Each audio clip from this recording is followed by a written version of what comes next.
About 1,000 years ago, in 1181, a rare celestial event, a rare explosion lit up the sky. We now may have finally found out what it left behind. For 900 years, scholars and stargazers, astronomers sought to explain a bright cosmic object. It briefly lit up the skies over China and Japan in 1181. A new study may solve the mystery that has lasted this long.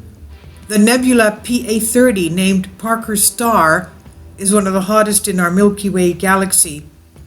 And the star it surrounds are a match of the phenomena observed in the sky all those years, according to measurements of its modern day position, the expansion speed, and the state it's in.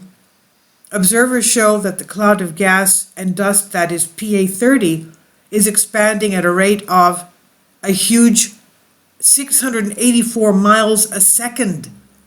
That suggests it originated from a central point about 1,000 years ago, most likely from a supernova explosion. This may well be what was observed by contemporary astronomers back in 1181, a supernova explosion. The historical reports place the guest star between two Chinese constellations, Chuanshe and Huagai. This is according to astrophysicist Albert Zijlstra from University of Manchester in the UK. Parker's star fits the position well, which means that both the age and the location fit the events of what was observed in 1181. Kindly support my Patreon account. The daily posts are 5 videos daily, and they are totally different from what I have on my YouTube channel. Thank you so much for your support and that you find all my content so interesting. You'll find the Patreon account details in the description box below.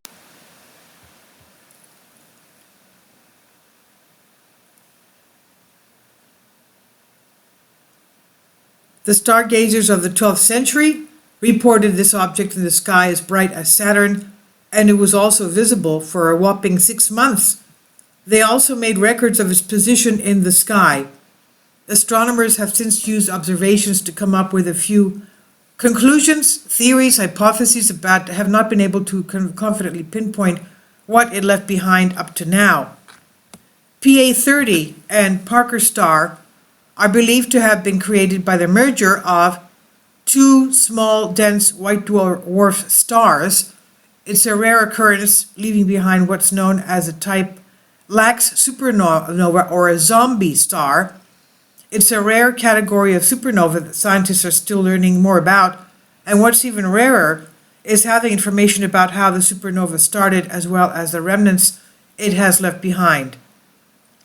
Zijlstra says only around 10% of the supernovae are of this type. They are not well understood. In fact, the fact that SN 1181 was faint but faded very slowly fits this type. This is the only such event that we can study both the remnant nebula and the merging star and also have a description of the explosion itself. Since 1006 AD, there have been 5 bright supernovas spotted in the Milky Way, and astronomers already found matches for the other 4. One of them, known as the Crab Nebula in the Tarsus constellation, is also thought to be around 1,000 years old. So that's pretty new. Now, the first discovery in 2013 seems that PA30 now completes the set. It was discovered in 2013. Before now, there had been some debates about whether the merger of 2 white dwarf stars could result in a supernova like this. So the discovery has plenty to teach astronomers about other similar supernova explosions as well. Zijlstra says this is a type lax supernova, the only type lax supernova where detailed studies of the remnant star and nebula are possible. It's nice to be able, he says, to solve both a historical and an astronomical mystery. So they found it, didn't they? This is published in Astronomical Journal Events, Letters, and by David Neal at Science Alert.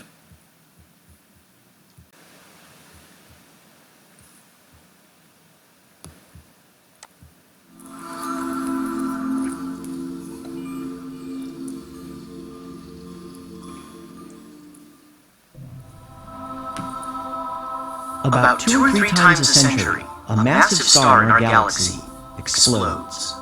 The star's core may survive as a neutron star or a black hole, but the rest of it rushes into space as swiftly expanding debris behind a powerful shockwave. As the supernova remnant grows, it sweeps up interstellar gas and gradually decelerates. Yet even thousands of years later, its imprint on the galaxy remains impressive. Exploding stars and their remnants have long been suspected of producing cosmic rays, some of the fastest matter in the universe. Where and how these protons, electrons, and atomic nuclei are boosted to such high speeds has been an enduring mystery. Now, observations of 2 supernova remnants by NASA's Fermi Gamma-ray Space Telescope provide new insights. Because cosmic rays carry electric charge, their direction changes as they travel through magnetic fields. By the time the particles reach us, their paths are completely scrambled. We can't trace them back to their sources. So scientists must locate their origins by indirect means, which is where Fermi comes in. The interaction of high-energy particles with light and ordinary matter can produce gamma rays, the most powerful form of light. Unlike cosmic rays, gamma rays travel to us straight from their sources.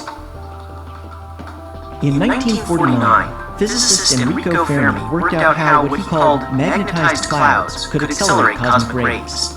Later studies showed that a variant of his method, called Fermi acceleration, worked especially well in supernova remnants. Confined by a magnetic field, high-energy particles move around randomly. Sometimes they cross the shockwave. With each round trip, they gain about 1% of their original energy. After dozens to hundreds of crossings, the particle is moving near the speed of light and is finally able to escape. If the supernova remnant resides near a dense molecular cloud, some of those escaping cosmic rays may strike the gas and produce gamma rays. But electrons and protons make gamma rays in different ways. Cosmic ray electrons do so when they're deflected by passing near the nucleus of an atom. Accelerated protons may collide with an ordinary proton and produce a short-lived particle called a neutral pion. These pions quickly decay into a pair of gamma rays. At their brightest, both types of emission look very similar. Only with sensitive measurements at lower gamma ray energies can scientists determine which process is responsible. Now, Fermi observations have done just that. They conclusively show these supernova remnants are accelerating protons. When they strike protons in nearby molecular clouds, they produce pions, and ultimately, the gamma ray emission Fermi sees. NASA's Fermi has detected gamma rays from many more supernova remnants, but the jury is still out on whether accelerated protons are always responsible, and what their maximum energies may be. Nevertheless, the Fermi team has taken a major step, a century after the discovery of cosmic rays, in establishing just where they arise. Something that would satisfy, but certainly not surprise, the original Fermi.